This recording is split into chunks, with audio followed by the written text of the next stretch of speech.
Now, since medyo mainit-init ang topic na 500 pesos na Noche Buena, ayon kay DTI Secretary Roque, napag-isip-isip din ako na gumawa ng isang 500 pesos na gift starter pack for a family of 4. Tara, pag-usapan natin. Now, I know it's really absurd na sabihin na to be able to get a decent na meal for a Filipino Noche Buena celebration on Christmas Eve. For a family of 4, 500 pesos is, I would say, kulang. At least, personally opinion ko, it should be at least 1,000 pesos para makabili ka ng decent na meal for Noche Buena. Kasi isipin mo, pasta, ham, salad, and soft drinks pa lang, magkano na yan, di ba? So, kung gusto mong dagdagan ng konting lechon, I think you should be able to stretch out a little bit more than 500 pesos. At the very least, personal opinion ko to, is 1,000 pesos. So we're not going to talk about food on this video. Pag-uusapan natin more about tech since we are a tech channel dito. So pag-usapan natin a gift idea. No, ayon kay DTI Secretary Roque, 500 pesos ang budget para sa Pasko. So syempre, in a family, there's tatay, nanay, and dalawang anak. That's a normal. Una natin pag-usapan ng mga anak sa labas and mga kabit. Stick lang tayo sa legit. So syempre, unahin muna natin yung regalo para kay tatay. Now, normally mga tatay ay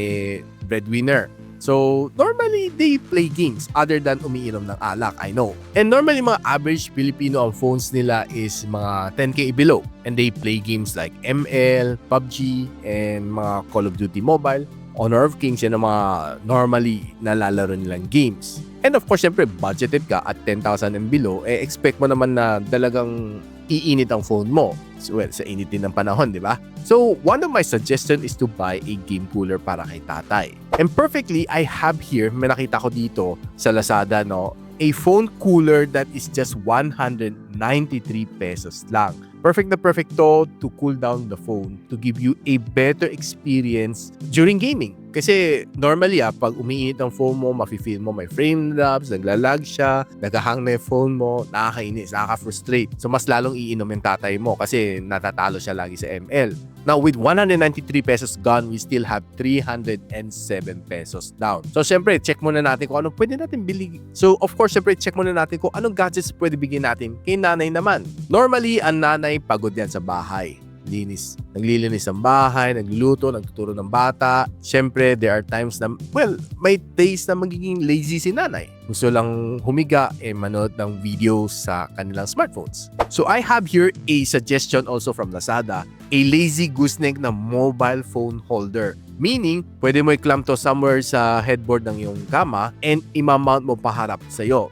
So, meaning, hands-free technology to para kay nanay. So, may tagahawak siya ng smartphone on a lazy day watching her favorite Korean novela or whatever shows na gusto na panoorin. O, diba? Medyo nakatulong din to kay nanay. This is just 163 pesos, guys. And by the way, guys, I'll post the link on the description box below. Ito mga sinasuggest ko sa inyo, ha? So, with 193 pesos and 163 pesos down, we still have 144 pesos left sa ating pocket. It leaves me with 2 kids. No? So ano nga ba pwede bigay sa kids, which gives me quite a big problem with the 144 budget na lang naiwan sa akin. And so I keep searching and searching and searching, which stumbled upon this one. Sabi niya dito is a realme na headset, which I think it's not a original realme, more of a knockoff, no? It's a 65 pesos na buy one take one na headset. No, normally, yung mga phones ng mga tatay-nanay natin on a average Filipino family, mga 10,000 pesos na phone and down, normally meron pa mga audio jack pa yan, for sure. So there are days na instead of nanonood sila ng mga videos na sobrang lakas ng kanilang sounds,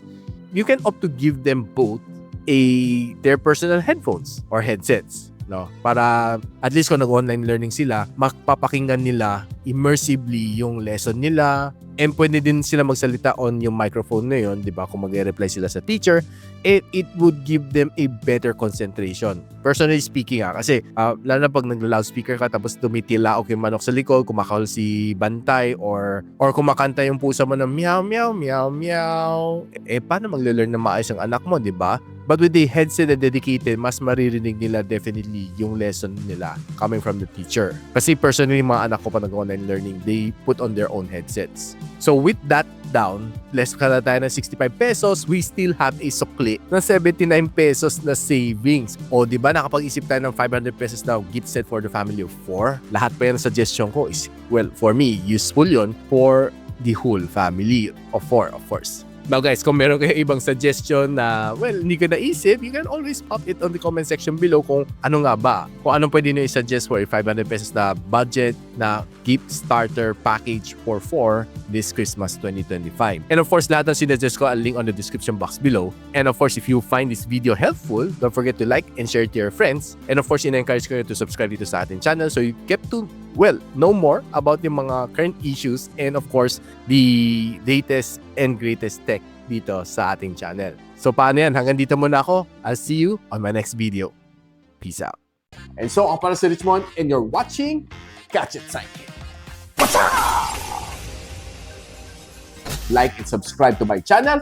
Don't forget to hit that notification bell. For one of my latest uploads, click the dito. And for one of my popular uploads, click here.